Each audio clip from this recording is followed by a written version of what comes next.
దేశ రాజధాని ఢిల్లీ కాలుష్య కోరల్లో అల్లాడుతుంది.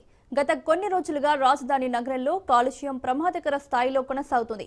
గాలి నాణ్యత సూచిక తీవ్ర స్థాయిలో నమోదైంది. ఎయిర్ క్వాలిటీ ఇండెక్స్ 450 మార్కును దాటింది. సెంట్రల్ పొల్యూషన్ కంట్రోల్ బోర్డు ప్రకారం అత్యధికంగా అశోక్ విహార్లో AQI 500గా నమోదైంది. ఆనంద్ విహార్, అక్షర్ధామ్ ప్రాంతాల్లో AQI లెవెల్స్ 493గా నమోదయ్యాయి. ద్వారకా ప్రాంతంలో 469, నోయిడాలో 454గా గాలి నాణ్యత సూచిక నమోదైంది.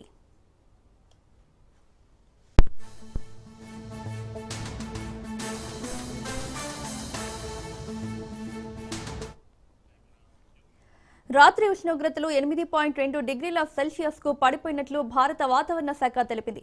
ఈ మేరకు ఆరెంజ్ అలర్ట్ జారీ చేసింది. మరోవైపు నగరాన్ని దట్టమైన పొగమంచు కమ్మేసింది. కొన్ని మీటర్ల దూరంలో వెళ్తున్న వాహనాలు కూడా కనిపించని పరిస్థితి ఏర్పడింది. ఈ పొగమంచు విమాన, రైలు రాకపోకలపై తీవ్ర ప్రభావం చూపుతోంది. ఈ నేపథ్యంలో ప్రయాణికులకు ఢిల్లీ ఎయిర్పోర్ట్ కీలక అడ్వైజరీ జారీ చేసింది.